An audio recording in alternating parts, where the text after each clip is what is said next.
বাংলাদেশে যদি criminal ranking করা হয়, বাংলাদেশের সবচেয়ে বড় অন্যতম গডফাদার এবং ক্রিমিনাল নাম্বার 1 হলো Mirza Abbas.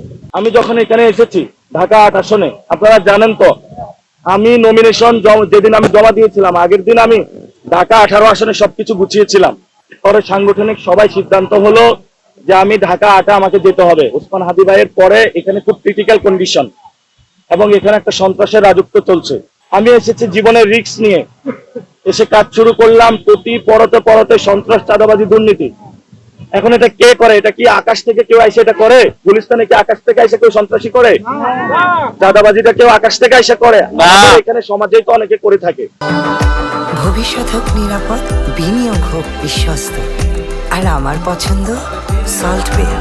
Welcome to salt বে। কারণ এগুলো তো আপনারা সবাইকে দুর্নীতি, চাঁদাবাজি, সন্ত্রাস বন্ধ চান না আপনারা? রাতের বেলায় আপনি যে বের হবেন, আপনার তো নিরাপত্তা নাই। আমি যদি এটার জন্য কথা বলি, এটা কি আমার অপরাধ? আমরা ঢাকা 8 থেকে ইনশাল্লাহ আমরা বলেছি পুরো বাংলাদেশে একটা মডেল হবে ইলেকশনের। আমরা হলে সিস্টেমের পরিবর্তনের বিরুদ্ধে, কোন ব্যক্তির বিরুদ্ধে না। ব্যক্তি যদি আইসা পড়ে এই সিস্টেম হলো আমার সিস্টেম, তাহলে তো সমস্যা। এখানে একটা বিষয় আছে, যদি ওনার তো দীর্ঘদিনের একটা সেট আপ আছে, কিন্তু আমি মনে করি যে মাঠের পরিবর্তন হয়েছে। মানুষকে টাকা দিয়ে ভোট কেনা যাবে না, 1 নম্বর। ঠিক 2 নম্বর হলো মানুষের মধ্যে অনেক সচেতনতা এসেছে এবং ওনারা যেইভাবে যে সাম্রাজ্যটা চালাচ্ছিল, এই সাম্রাজ্যটা গণ অভ্যুত্থানের মধ্য দিয়ে ভেঙে গেছে। এখন এটা যদি ওনারা উপলব্ধি করতে পারবে, যত উপলব্ধি করতে পারবে তত কল্যাণ। এবং এখন বলা শুরু হয়েছে যে আমরাও সন্ত্রাস, চাঁদাবাজির বিরুদ্ধে দাঁড়াতে চাই, বলেছে না? এখন আমরা যদি অ্যাকশন শুরু হয়, সমস্যাটা নাই। আমার কথা হলো এই ঢাকা 8 আসনে মির্জা আব্বাসে এমপি হোক, আমার কোনো সমস্যা নাই। কিন্তু উনি কি বন্ধ করতে পারবে চাঁদাবাজি? উনি সন্ত্রাসী কার্যক্রম বন্ধ করতে পারবে না? উনি কি দুর্নীতি বন্ধ করতে পারবে?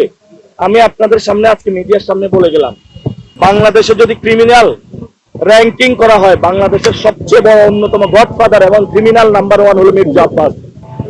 আজকে আমি বেঁচে আছি বলে গেলাম, মরার পরে আপনারা প্রমাণ পাবেন বাংলাদেশের 1 নম্বর ক্রিমিনাল মির্জা আব্বাস। সে যেইভাবে গতকাল আমাদের উপরে অ্যাটাক করেছে, 1 নম্বর ক্রিমিনাল হলো মির্জা আব্বাস। আমি তারেক রহমানের উদ্দেশ্যে বলবো, অনেকে বলেছে এইভাবে কথা না বলার জন্য। তারেক রহমান স্থায়ী কমিটিতে এরকম একটা সন্ত্রাসীকে আশ্রয় দিল, আরো অনেকগুলা গডফাদার নিয়ে। এই যে ঢাকা 11-তে কি নাম যেন, কাইয়ুম কমিশনার, এমন কোন জায়গা নাই যে দেশে দখল করে নাই। এই যে ইশরাক, এই জমিদার পুত্র ইশরাক ঢাকা 6-এ, এইসব সন্ত্রাসীদেরকে তারা নমিনেশন দিয়েছে। এখন আমরা নমিনেশনের জন্য, আমরা তো ভাই চাঁদাবাজি, দুর্নীতি কোনো কিছু করি নাই। আপনি আমার সম্পর্কে খোঁজ নেন, আমার 1 টাকার দুর্নীতির অভিযোগ নাই। কিন্তু ইলেকশন কমিশন দুর্নীতি, চাঁদাবাজ, সন্ত্রাসীদেরকে নমিনেশন দিবে না, নিয়ম করেছে। এখন মানুষ ভোট দেওয়ার আগে ইলেকশন কমিশন গোল দিয়ে দিয়েছে। মানুষ ভোট 12 তারিখ আসার আগে ইলেকশন কমিশন ভোট দিয়ে আসে ঋণ খেলাপিদের পক্ষে, দুর্নীতিবাজদের পক্ষে, চাঁদাবাজদের পক্ষে। এটা কেমন ইলেকশন কমিশন বাংলাদেশে?